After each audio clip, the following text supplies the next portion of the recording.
This week, the Council on American Islamic Relations issued a study accusing the Ferndale Police Department of racial profiling. They say over the first 10 months of 2021, 86% of arrests and 84% of tickets along 8 Mile were given to black drivers. And CAIR says Ferndale frequently stops drivers outside of their jurisdiction. According to their study, 11% of tickets issued over the 10 months of the study were within the city of Detroit. The organization called for an investigation by the Department of Justice. In response, Ferndale PD said they never go outside their jurisdiction and they welcome questions from the DOJ.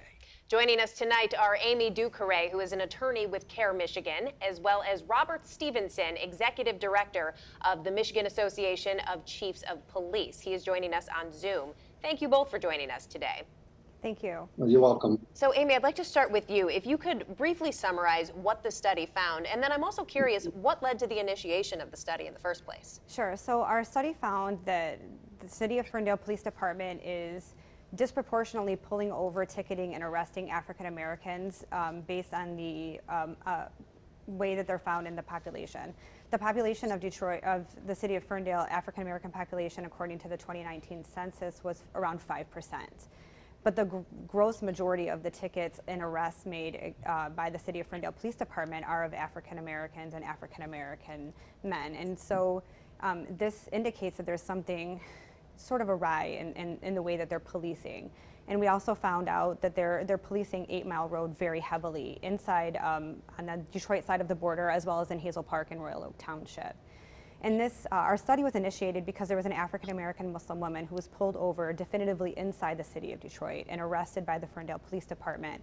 The entire stop and the arrest happened by the Ferndale Police Department, and she was stripped of her religious head covering. They forcibly removed her hijab for a booking photo, which is a civil rights violation. So during our investigation of that civil rights violation and during the pendency of that litigation, we realized that this is sort of a trend that the Ferndale has with policing 8 Mile. So we wanted to see how pervasive it was and how much it led to the disproportionality in their statistics.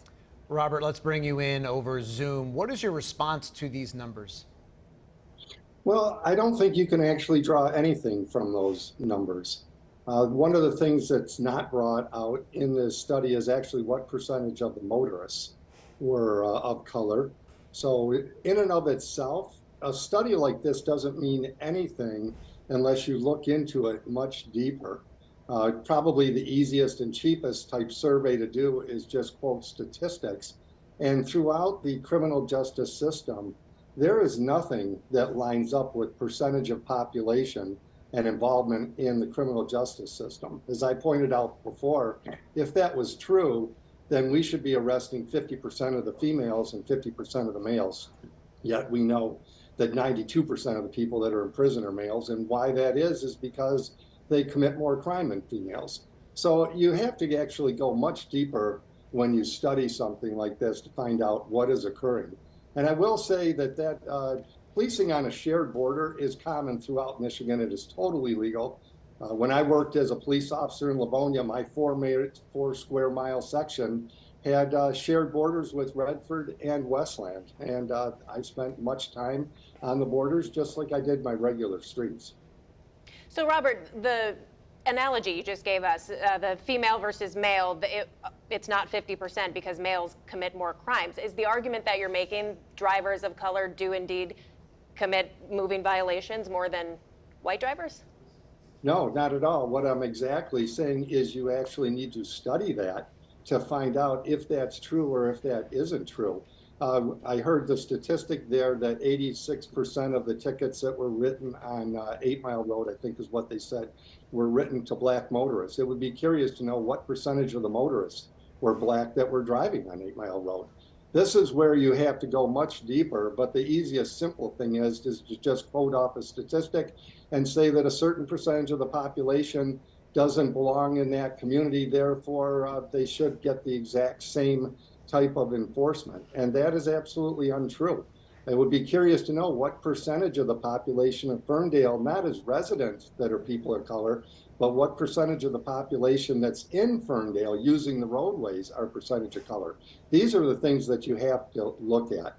So I'm not saying one thing one way or another. What I am saying is that when you hear these types of claims, you actually have to look much, much deeper to find out if what their claim is in fact true.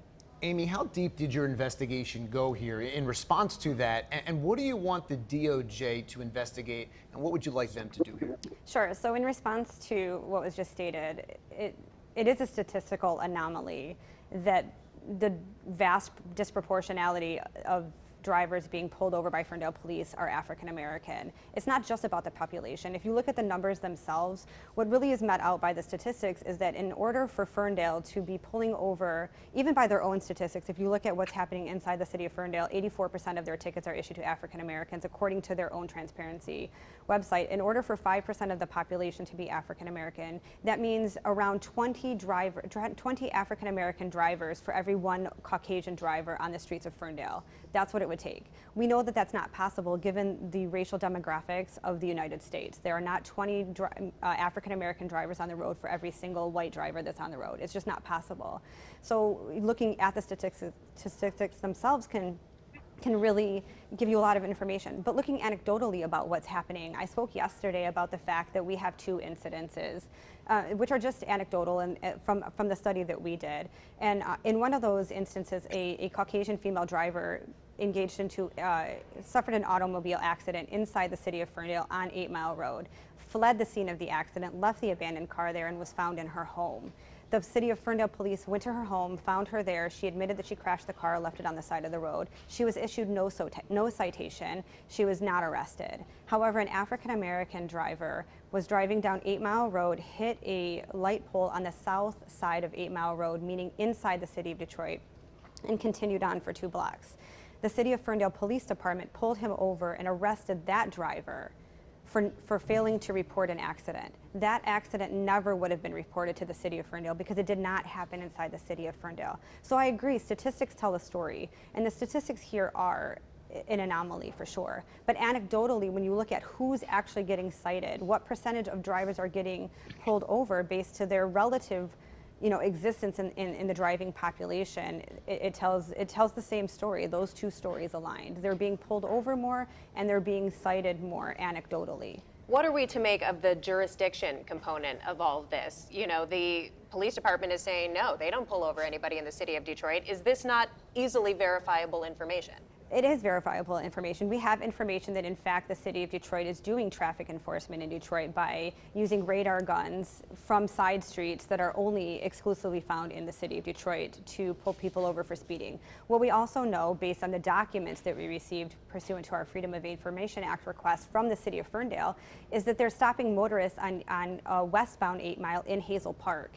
Hazel Park is situated due east of Ferndale, which means the only way that happens is if Ferndale is doing law enforcement traffic stops in Hazel Park, because a motorist who's traveling eastbound from Hazel Park to Ferndale never crosses into Ferndale before they cross into Hazel Park. So they have to be doing cross-jurisdictional traffic enforcement, despite the fact that Chief Emmy says that they're not. Robert, the Ferndale Police Department says they're an open book. They're happy to speak with the DOJ. What do you think that investigation will show about the Ferndale Police Department? From this study, they won't be able to determine anything. They'll have to go much deeper. Just as I said, you have to actually see who's doing the crimes, if there are crimes. I would be very curious to see what the statistics are for evening ticket issuance. We call that the veil of darkness. And what we often find is the issuance of traffic tickets are the same demographics in daylight as they are at nighttime when you cannot determine the race, because that's the allegation here, is that the police officers are looking and spotting an African-American male and making a choice to stop them because they're African-American. It would be very curious to see what is the statistics at evening when you cannot determine the race of the driver. And what we often find is that they are exactly the same, which would tend to indicate that they are stopping violators regardless of the race. And that's what we want. We want fair and impartial policing. Our association works for that. Ferndale has been accredited by the Michigan Law Enforcement Accreditation Commission. They've done training on bias-based policing. That's one of the requirements of the 128 standards. They've been reaccredited. I think that their transparency dashboard, they put those statistics out there, and they're there for everybody to see. And in this particular case, they are providing the information that this group is using against them.